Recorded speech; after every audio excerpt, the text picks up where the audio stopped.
வணக்கம். இன்னைக்கு sacred reflections episode 4. இன்றைக்கி நான் பேச போகிற கோயில் சிதம்பரம் தில்லை நடராஜர் கோயில். இயற்கை பஞ்சபூதங்களால் உருவாக்கப்பட்ட ஒரு விஷயம். 5 ஸ்தலங்கள் இருக்குது. இது ஆகாஷ ஸ்தலம், ஸ்பேஸ் அப்படின்னு சொல்கிறாங்க இல்லையா? ஸோ அதுக்கான ஸ்தலம் தான் சிதம்பரம். எல்லா கோயில்களுக்கும் மகிமை இருக்குது. பட் இந்த சிதம்பரம் கோயில், நடராஜர் கோயில் வந்து ஒரு it's a portal, it's a cosmic portal. இது வெறும் கட்டிடமால் கட்டப்பட்ட ஒரு கோயில் கிடையாது. மிஸ்டிக்கல் எக்ஸ்பீரியன்சஸ், நிறைய அமானுஷ்யமான விஷயங்கள் நடக்கிற இடம். மனுஷ கண்ணுக்கு தெரியாமல் இருக்கலாம். பட் மனித உடல்லேருந்து நீங்கள் அதை உணர முடியும், காணவும் முடியும். நீங்கள் சில பயிற்சிகள், சில விஷயங்கள் பண்ணி உங்கள் உடலையும் எனர்ஜி பாடியும் நீங்கள் தயாராக வச்சிங்கன்னா பல விஷயங்கள் நீங்கள் உணர முடியும். இன்றைக்கும் கைலாஷ் பற்றி நம்ம பேசும்போதோ, திருவண்ணாமலை பற்றி பேசும்போதோ கண்ணுக்கு தெரியாத நிறைய சித்தர்கள், யோகிகள் வந்து போகிறத நம்ம கேள்விப்பட்டிருப்போம். இதை இந்த கோயிலில் நான் உணர்ந்தேன். பார்த்தேன்னு நீங்கள் சொன்னால் கூட நீங்கள் எடுத்துக்கோங்க. நான் ஓப்பனாக சில விஷயங்கள் சொல்ல முடியாது. But yes, this is just not a temple. ரொம்ப ஒரு பவர்ஃபுல், சேக்ரெட், வார்த்தைகளுக்குள்ளே அடக்க முடியாத அளவுக்கு இருக்கக்கூடிய ஒரு கோவில். ஸோ எல்லா கோவில்களும் பார்த்திங்கன்னா நம்ம உடம்பு எப்படியோ அதை வந்து ஒரு மேப்பாக எடுத்து தான் கோயிலாக உருவாக்கியிருக்காங்க. நீங்கள் வெளியே என்டர் பண்ணும்போது காலாகவும், நீங்கள் உள்ள கர்ப்ப கிரகத்துக்கிட்ட போகும்போது உள்ளுணர்வு, ஏன்னோ வெளி உலகத்திலேருந்து நம்ம உள்ளுக்குள்ளே இருக்க உலகத்தை அவேர்னஸை நோக்கி போகணுன்றது தான் எல்லா கோயிலோட கணக்கு. பட் சிதம்பரம் நடராஜர் கோயில் அதுக்கு மேலே பல விஷயங்கள் இருக்குது. நான் ஒரு மருத்துவராக சில விஷயங்கள் சொல்லணும்னு நினைக்கிறேன். எப்பயும் சொல்கிறேன், கோயில் மதங்களுக்கு அப்பாற்பட்ட விஷயம். நம்ம ஒரு ஹிந்து, முஸ்லீம், கிறிஸ்டியன் அப்படி மதங்களால் இது யோசிக்க வேண்டாம். கடவுள்ன்றவர் எல்லாருக்கும் பொதுவான ஒரு விஷயம். காசை மட்டுமே, வெளி உலகத்தை மட்டுமே தேடி போகிற மக்களுக்கு என்றைக்குமே சந்தோஷமும் நிம்மதியும் கிடைக்காது.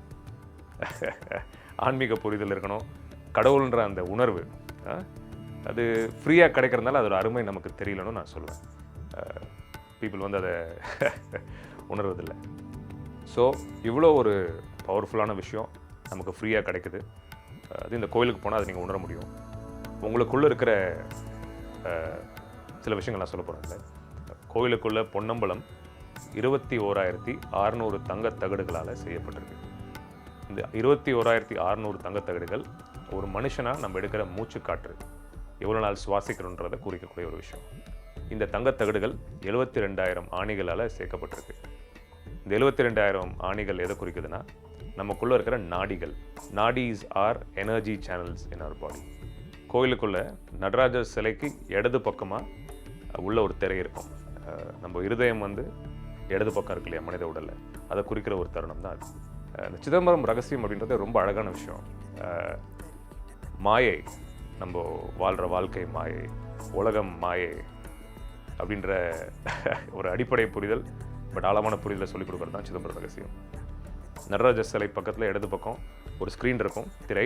ஸோ அந்த திரையை நகர்த்தினா உள்ள சிலை இருக்காது. ஒரு வில்வ மாலைகளுக்கான ஒரு டெபிக்ஷன் இருக்கும். அது என்ன சொல்ல வருதுன்னா, infinite consciousness, the whole of the cosmos, பரம்பொருள், அதை வந்து அடக்க முடியாது, உள்ளடக்க முடியாத ஒரு சக்தி இங்கேயும் இருக்குது, அங்கேயும் இருக்குது, எங்கேயும் இருக்குது என்ற கணக்கு தான் சொல்லப்படும்.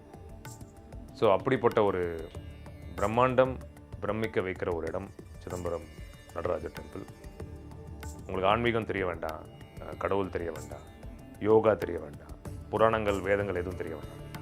உள்ள உங்கள் உடலை அந்த இடத்துக்கு கொண்டு வந்துட்டு போங்க. உங்களுக்கு கண்ணுக்கு தெரியாத நிறைய விஷயங்கள் நம்ம உடம்புக்குள்ளே இருக்குது. அது அந்த இடத்துல போய் என்ன பண்ணணுமோ அது பண்ணிக்கும். ஒரு புரிதல் கண்டிப்பாக ஏதோ ஒரு விதத்தில், நான் சொல்லக்கூடாது, ஒருத்தருக்கு ஒரு மாதிரி வரும். ஆனால் நம்ம வந்த இடம் புரியுது இல்லையா?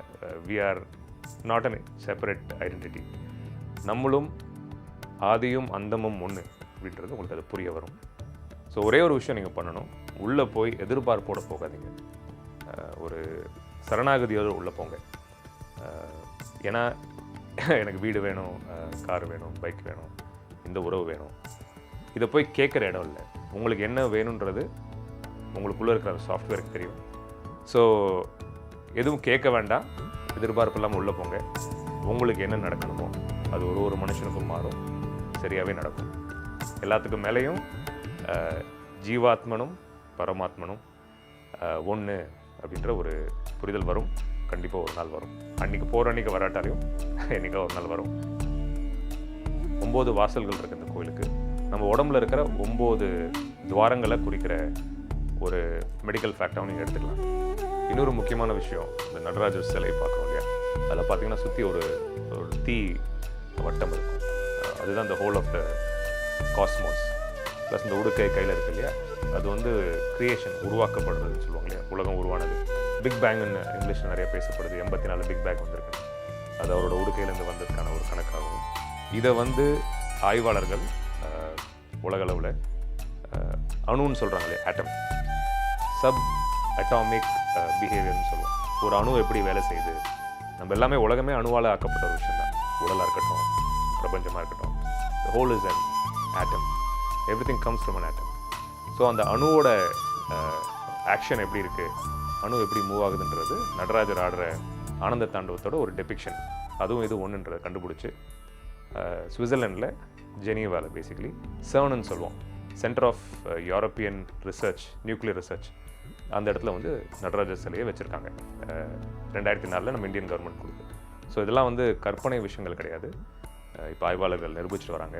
இதெல்லாம் வந்து சித்தர்களும் யோகிகளும் நம்ம மண்ணில் பல்லாயிரக்கணக்கான வருஷங்களுக்கு முன்னாடி சித்திகளோட இதை கண்டுபிடிச்சி மனிதர்கள் நல்லா இருக்கணும், உலகம் நல்லா இருக்கணும் அப்படின்னு சொல்லிட்டு இந்த மாதிரி நாலேஜ் எல்லாம் ஷேர் பண்ணியிருக்காங்க. ஸோ நமக்கு எல்லாம் தெரியும், க்ரியேஷனுக்கு மேலே நம்ம பெரிய ஆள் மனுஷங்களான்னு நம்ம நினச்சிக்கிற அந்த ஒரு எண்ணம் வேண்டாம். இந்த மாதிரி விஷயங்கள் முக்கியமாக நான் சொன்ன மாதிரி சின்ன சின்ன விஷயத்துக்கும் காசு இல்லாமல் எதுவுமே இல்லாதன்ற ஒரு உலகத்தில் இவ்வளோ பெரிய ஒரு சயின்ஸை, இவ்வளோ பெரிய ஒரு பிரம்மாண்டமான, நீங்கள் எத்தனை லட்சம் கோடி கொடுத்தாலும் சிதம்பரம் மாதிரி ஒரு கோயிலை கட்ட முடியாது, உருவாக்க முடியாது. அது பல யோகிகள், பல ரிஷிகள், பல சித்தர்கள், அதுக்கு மேலே ஒரு பெரிய கணக்கு இருக்குது. ஸோ இந்த கோயிலுக்கு போயிட்டு ஒரு செலவு இல்லாமல் இப்போ இருக்கிற காலகட்டத்தில் இவ்வளோ ஒரு பெரிய விஷயம் நமக்கு பிரபஞ்சம் நமக்கு பண்ணணும்னு நினைக்கும் போது நம்ம ஈகோவெல்லாம் கொஞ்சம் ஒதுக்கி வச்சுட்டு வாழ்க்கை முன்னேறணும், வாழ்க்கை நல்லா இருக்கணும், சந்தோஷம் இருக்கணும், நிம்மதி இருக்கணும், எல்லாத்துக்கும் மேலேயும் அருள், பிரபஞ்சத்தோட அருள் நம்ம மேலே வரணும், சிவன் புரிதல் இருக்கணும்.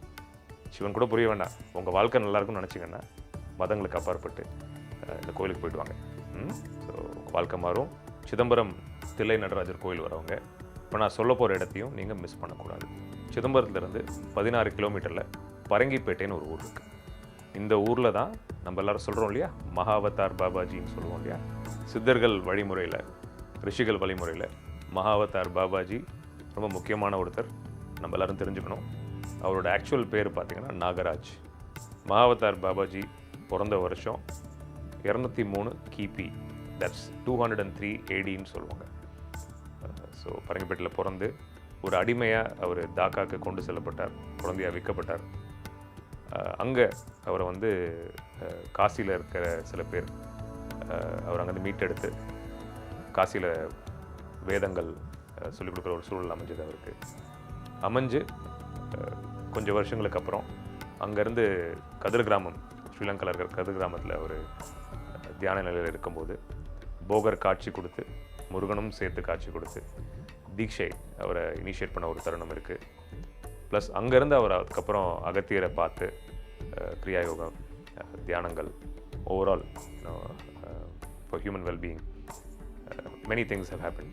ஸோ இது எல்லாத்தையும் சேர்த்து அவர் மனுஷனுக்கு கொண்டு வந்து கொடுக்குற ஒரு தருணம் ஏற்பட்டது. கடைசியாக ஸ்வரூப ஸ்வமாதியாக ஆன ஒரு தருணமும் இருக்குது. முக்கியமாக நீங்கள் அந்த இடத்துக்கு போங்க, அங்கே போய் ஒரு 5 நிமிஷம் உட்காருங்க, கண்ணை மூடி 5 நிமிஷம் உட்காருங்க. தியானம்னு நான் சொல்ல வேண்டிய அவசியம் இருக்காது. அங்கே போய் உட்காருங்க, உங்களுக்கு என்ன நடக்கணுமோ அது நடக்கும். அந்த குரு பரம்பரியம், அந்த குரு ஃப்ரீக்வன்சி, குரு ரெல்ம்னு சொல்கிறோம் இல்லையா, Mahavatar Babaji is one such amazing guru. குருமார்கள், சித்தர்கள், ரிஷிகள், யோகிகள் எல்லாருமே நீங்களும் கடவுள் தான் அப்படின்றத உணர்றதுக்கு உதவி பண்ணுவாங்க. நீங்கள் கடவுள்னால் யோசிக்காதீங்க, ஒரு மனுஷனும் கடவுள் தான். என்ன வித்தியாசம், உணர்ந்தவங்க இருக்காங்க, உணராதவங்க இருக்காங்க. So it's a beautiful journey. உங்கள் எல்லாருக்கும் நான் இதை நடக்கணும்னு நான் வேண்டிக்கிறேன். உள்ளுணர்வு, உணர்தல், உயிர்த்தன்மை உணர்தல், கடவுள் எல்லாம் ஒன்று. அதுக்கு உங்களுக்கு புரிகிற காலம் வரும். குருமார்கள் உங்களை வழிநடத்தி கொண்டு போவாங்க. நானும் அந்த பாதையில் உங்களுக்கு இருக்கேன். எல்லாமே நல்லதாக நடக்கும்னு நம்புகிறேன்.